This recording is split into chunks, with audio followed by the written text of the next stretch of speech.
नमस्कार। आज के एफपीओ बुलेटिन में सभी निदेशकों, शेयरधारकों व स्टेक होल्डरों का हार्दिक स्वागत है। आज के बुलेटिन में हम सब जानेंगे कृषि उद्यम के क्षेत्र में हाल में हुई महत्वपूर्ण हलचलों के बारे में। जानेंगे क्या है निकरा परियोजना व इसके अंतर्गत चयनित जिलों के किसानों को क्या लाभ मिलेगा। गुड़ उत्पादन के क्षेत्र में आमूलचूल परिवर्तन लाने के लिए बिहार सरकार क्या कर रही है तैयारी। अगले सप्ताह किस एफपीओ में बनने वाला है क्लस्टर, मगर सबसे पहले नज़र डालते हैं आज की गतिविधियों पर। भ्रमण दर्शन योजना के अंतर्गत विभिन्न कृषिजन्य उद्यमों के अवलोकन हेतु विगत दिवस अग्रभूमि एफपीओ के किसान उद्यमी 2 दिवसीय भ्रमण पर विभिन्न जिलों में निकले थे, जो आज शाम को लौट आए। मत्स्य विभाग के सहयोग से आयोजित उक्त भ्रमण कार्यक्रम का उद्देश्य मछली पालक शेयरधारकों का क्षमता वर्धन करना था। अब बताते हैं आपको कि आज अग्रभूमि एफपीओ में फूल कुमारी देवी शेयरधारक बनी। नवागत शेयरधारक का एफपीओ परिवार में हार्दिक स्वागत है। उत्साही शेयरधारक सदाम हुसैन के अनवरत प्रयास को भी सलाम। अब आपको बताते हैं कि क्या है निकरा परियोजना और इससे किसानों को क्या होने वाला है फायदा। National innovation in climate resilient agriculture अर्थात निकरा परियोजना दरअसल भारत सरकार द्वारा जलवायु के अनुकूल कृषि पर एक अभिनव राष्ट्रीय पहल है। वास्तव में केंद्र सरकार का मानना है कि जलवायु में हो रहे परिवर्तन का असर खेती पर पड़ रहा है। इससे किसानों को भारी क्षति उठानी पड़ रही है। अतः यदि जलवायु के अनुकूल खेती, पशुपालन, बागवानी व उस पर आधारित उद्यम को बढ़ावा दिया जाए तो कृषि व किसानों दोनों की स्थिति में सकारात्मक बदलाव होगा। इसी उद्देश्य से देश के चुनिंदा जिलों में निकरा परियोजना संचालित की जा रही है। हाल ही में केंद्रीय कृषि अनुसंधान परिषद ने बिहार में सिवान सहित 10 जिलों को जलवायु के अनुकूल खेती के लिए चयनित किया है। इस पहल से संबंधित जिलों के किसानों को जलवायु के अनुकूल खेती के लिए कई तरह की सुविधाएं प्रदान की जाएगी, जिससे किसानों की तस्वीर बदल सकेगी। एफपीओ यदि जलवायु के अनुकूल कृषि व कृषि आधारित उद्यमों की दिशा में पहल करे तो काफ़ी लाभ मिलने की संभावना हो सकती है। एक अगली जानकारी, बहुत ही महत्वपूर्ण जानकारी आपको देने जा रहे हैं। गुड़ उद्योग को बढ़ावा देने के लिए बिहार सरकार क्या कर रही है तैयारी। बिहार में गुड़ अथवा खड़सारी उद्यम को बढ़ावा देने के उद्देश्य से बिहार सरकार हाईटेक प्रौद्योगिकी लाने जा रही है।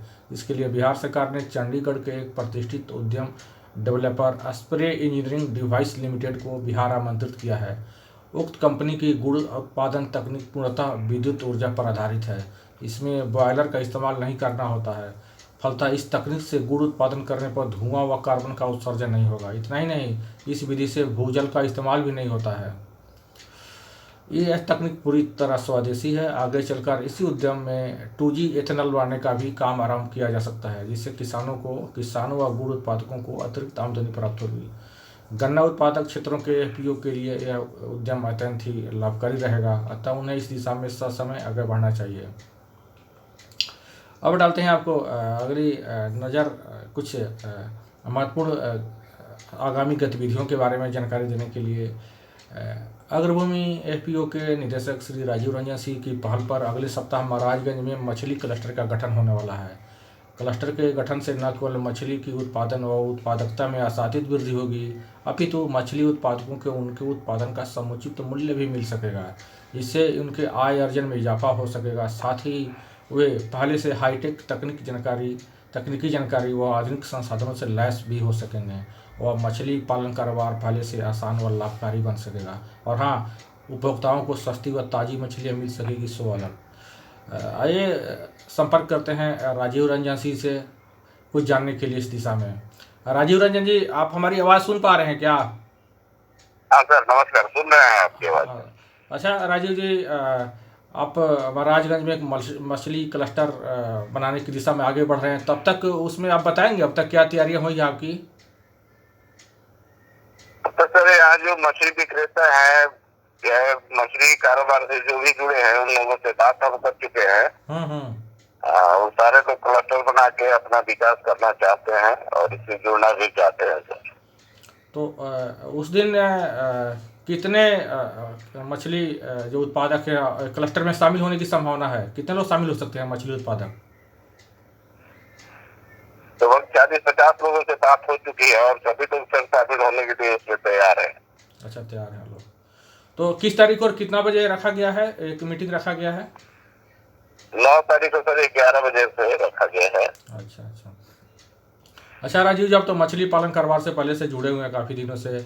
आप बताएंगे कि मछली पालकों को किस तरह के संसाधनों की ज़रूरत होती है और सहयोग की ज़रूरत होती है ताकि वे अपने कारोबार को आगे बढ़ा सके और लाभ अर्जित कर सकें?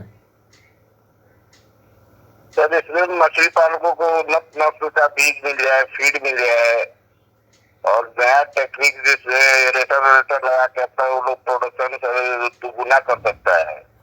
अभी परंपरागत तरीका से कर रहा है, लेकिन आधुनिक तकनीक का उपयोग करके अपना जो भी प्रोडक्शन है अपने तालाब का उससे अपना जो प्रोडक्शन दुगुना तक कर सकता है। अच्छा अच्छा, चलिए आप राजीव जी, आप क्लस्टर गठन की दिशा में सफल हो, हम सबकी ही मनोकामना है और हम चाहेंगे कि आपको हर तरह से सहयोग और मार्गदर्शन मिलेगा। चलिए, जानकारी देने के लिए धन्यवाद Rajiv ji. Thank you sir, thank you sir. चलो, आज का हमारा संदेश है FPO सबका साथ सबका विकास। इसी के साथ आज का FPO बुलेटिन समाप्त हुआ। इजाज़त दीजिए, कल फिर मिलते हैं नवीनतम जानकारी व दैनिक गतिविधियों से आपको रूबरू कराने के लिए। तब तक के लिए धन्यवाद।